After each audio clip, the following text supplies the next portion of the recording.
Dan kembali lagi bersama kami. Kali ini kita akan melihat bagaimana Bung RG yang semula benar-benar menunjukkan dirinya bahwa dirinya adalah ahli dari segala bidang, kemudian beliau mendeklarasikan diri sebagai ini dan itu, namun ternyata sangat disayangkan kepintaran dalam menyampaikan narasinya digunakan dalam hal yang tidak tepat.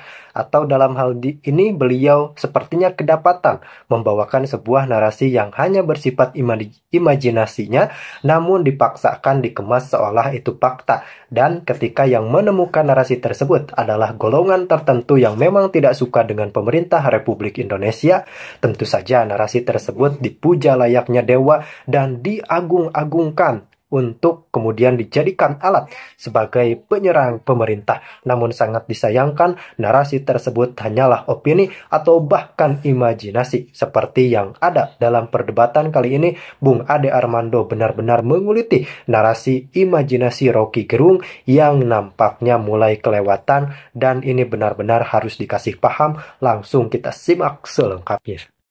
Jadi kalau dipilih, seluruh kejahatan Megawati itu, kalaupun ada itu, dibandingkan dengan kejahatan Jokowi itu 1 juta banding 0. Juga tidak bisa membuktikan. Saya bisa buktikan. Saya tidak bisa membuktikan. Saya buktikan. Saya tidak bisa membuktikan apakah Jokowi memang terlibat di sana. Saya akan buktikan. Gimana caranya Anda buktikan bahwa Jokowi ada di sana? Dengar itu sekarang. Apa? Logik dari kekuasaan. Enggak, ini jangan logik dong. Buktinya apa? Buktinya apa?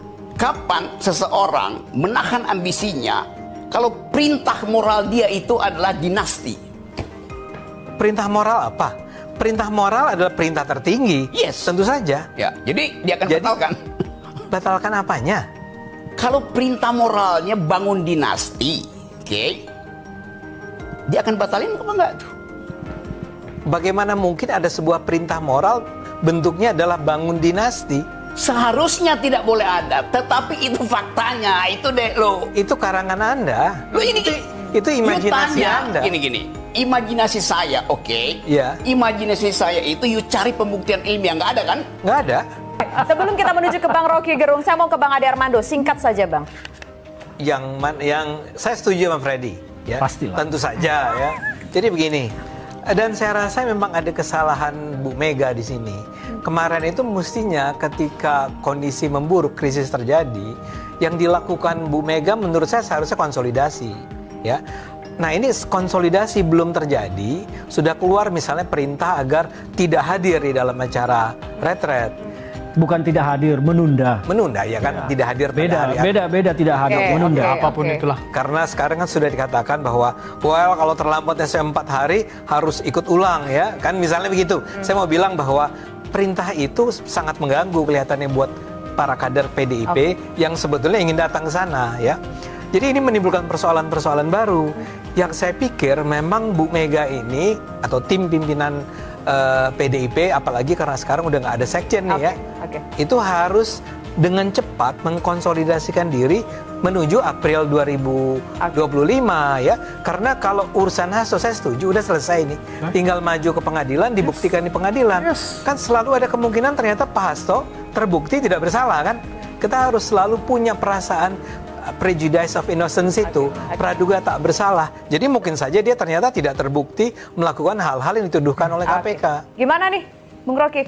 Oh, soal banyak hal yang kita diskusikan di sini bahwa ini cuma omon-omon aja. Ya udah, Bung Hasto jalanin saja proses hukumnya, karena kan dalam proses hukum itu ada hal praduga tidak bersalah, begitu.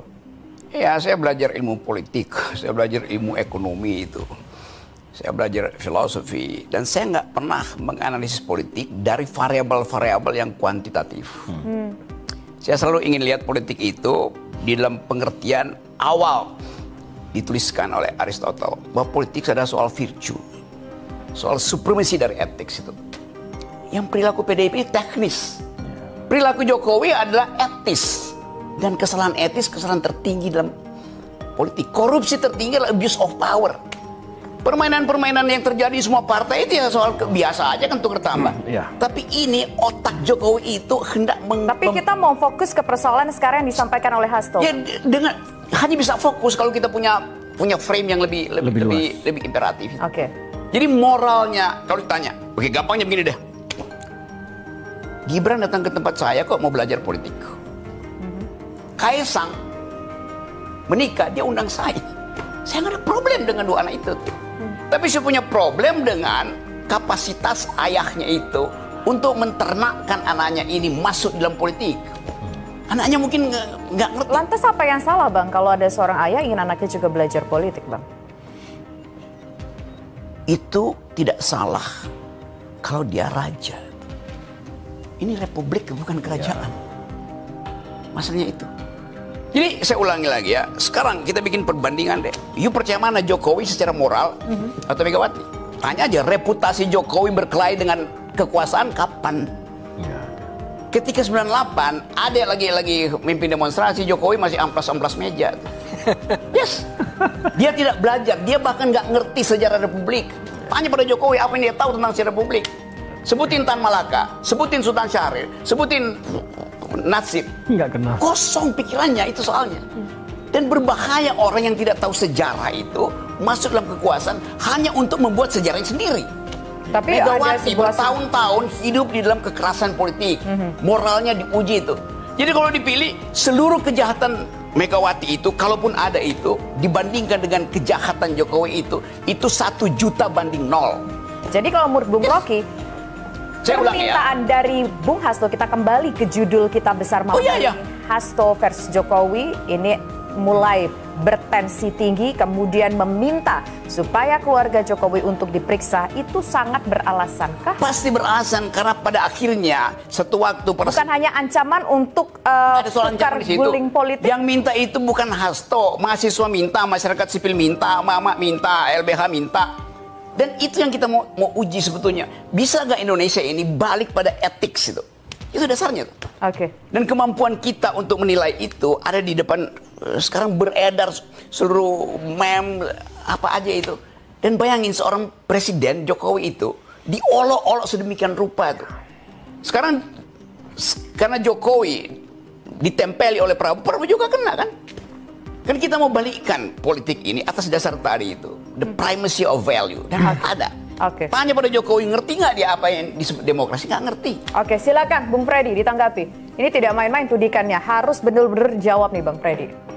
Iya, kan Pak Jokowi udah mengatakan ya mau kritik apapun, ini negara bebas, negara demokrasi, ya mau demo adili Jokowi ya, apa proses hukum anak-anaknya.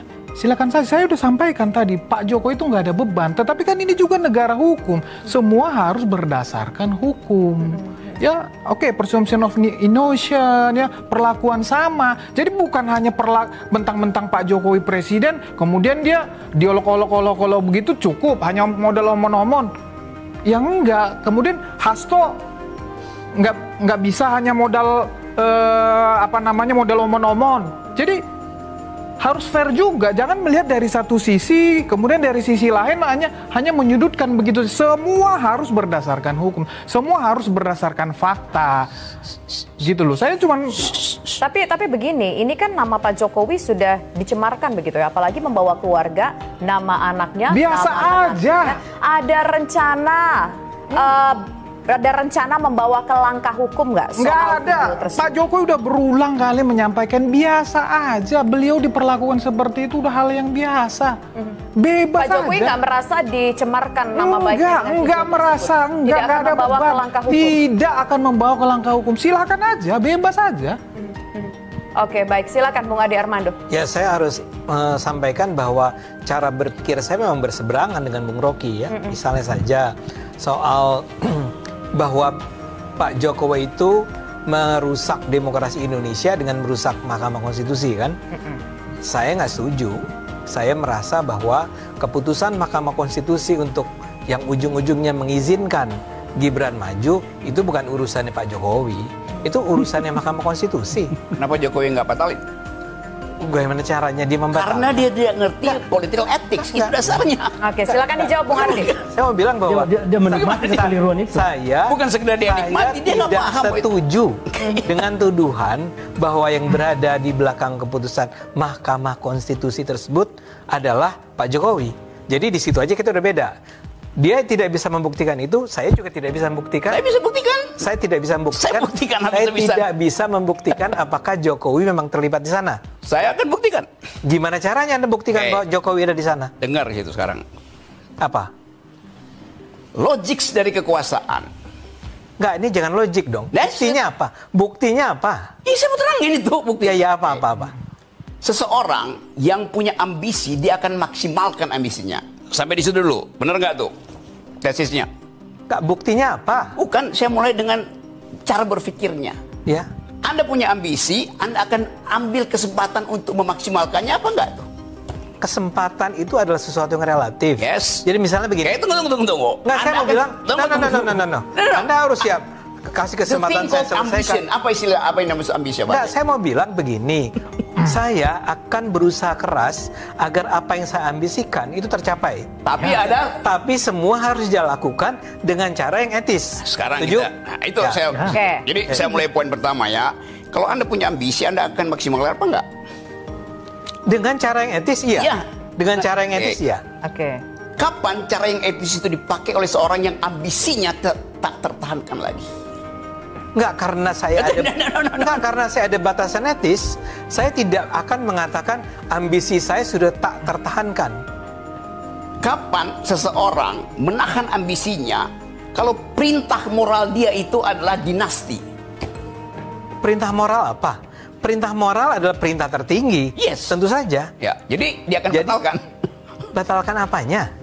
Kalau perintah moralnya bangun dinasti, oke? Dia akan batalin apa enggak tuh? Bagaimana mungkin ada sebuah perintah moral bentuknya adalah bangun dinasti?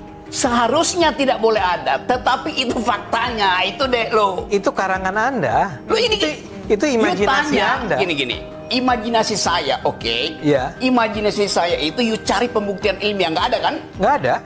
Baca seluruh analis Australia, Indonesianis, disebutkan di situ ambisinya memang bangun dinasti. Saya tidak riset itu, yang riset adalah teman-teman you yang PhD semua. Tanya Pak. Ya kenapa tiba-tiba saya harus setuju dengan mereka? Boleh you nggak setuju? Iya. Tetapi kan argumen you itu dia tidak teoritis. Saya tanya sama Anda, tunjukkan buktinya bahwa dia dengan sengaja berusaha menjadi mastermind dari perubahan di dalam Mahkamah Konstitusi. 7 disertasi di dunia, 8 dengan disertasi Hasto tentang itu. Apa yang kurang? Apa hubungannya dengan Mahkamah Konstitusi? Apa hubungannya dengan Jokowi? Sebut disertasi mana yang kesimpulannya adalah Jokowi itu memastermind perubahan Mahkamah Konstitusi. Oke. Sebut Google satu aja. Bahkan mention one. Mention yang bisa dibaca orang Indonesia ya, disertasi Hasto. Enggak, Anda bilang ada 8, ada 7 plus Hasto jadi 8. Nanti gue kirim ke lu 8 itu. Sekarang aja di depan publik. Ini ada siaran langsung di televisi nih ya. You minta satu, Ya, siapa? Yang bisa dibaca dalam bahasa Indonesia, disertasi Hasto. Bahasa Inggris. Saya mesti sebutkan itu pada seseorang yang secara intelektual, adik, setiap hari membaca jurnal. Saya nggak pernah baca. Saya baca dong saya. Kalau gitu, nggak pernah baca. Apa Bang judul jurnalnya Bang? Jurnal itu dikutip di semua artikel. Ya itu apa? You mau tanya judulnya? Ya. Gua Google dulu. Enggak, kenapa Google dulu? Oh ya oke. Silakan Google dulu kalau Anda bisa. Kalau saya terangkan di situ, orang tanya, versinya apa? Versi yang paling bagus itu versinya Hasto. Saya ambil yang tertinggi aja. Coba. Versinya Hasto apa pentingnya? Hasto is not an intellectual. Dia dapat doktor aja saya ragukan.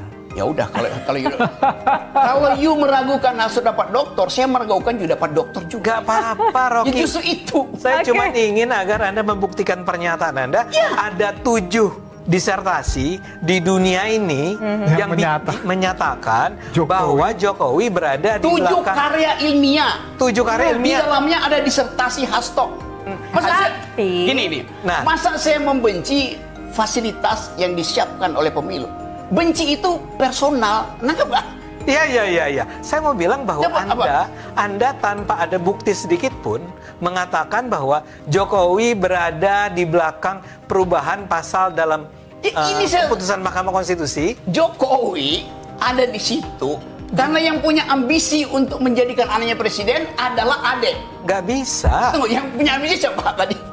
Prabowo.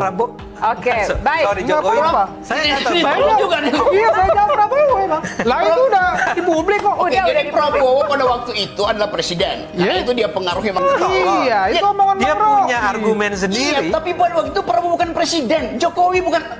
Jadi Gibran anaknya Prabowo. Loh, kan saya menyatakan yang ambisi itu Prabowo menjadi Oke, Gibran kita presiden. Masalahnya, Ini masalah Mahkamah Konstitusi. masalahnya loyalis Jokowi ini kalau dikasih data dan informasi pasti akan menolak. Kalau kita Datanya sebut mana? salah satunya riset Kan OSIS kami minta RP. bukti, Oh, Bang. ini risetnya yang nanya, bukan. Nah, Riset. tadi kita Nah, berdebat. risetnya Dari tadi kita berdebat keluar juga Mana itu ada malah riset risetnya OSIS? ya. Lah, nggak ada. Baik. OSIS OSIS lagi. RP itu melakukan penelitian maka muncul nama Jokowi. Malu Itu lah bukan kalau ngomong-ngomong. dijadikan. Anda ini Nah, kan pasti kacau, ditolak. Fer. Itulah kualitas mereka. Memang kacau. loyalis Jokowi ini Mana ada- mengabaikan pendapat mana kaum ada intelektual survei dan lebih OSIS percaya RP. kelompok entertainer. Itulah mereka. Dia Oke. bikin politik. Lebih bagus mereka mendengar bukan survei. komedi, Aduh. komedian daripada mendengar pendapat kaum intelektual dan termasuk Gini, guru-guru gini, besar. ya. Itu jauh dari mereka. Gimana Bang memang. Rocky, gimana? Gini ya, tadi saya terangkan. Iya, iya, iya. Metode saya tidak kuantitatif. Ya.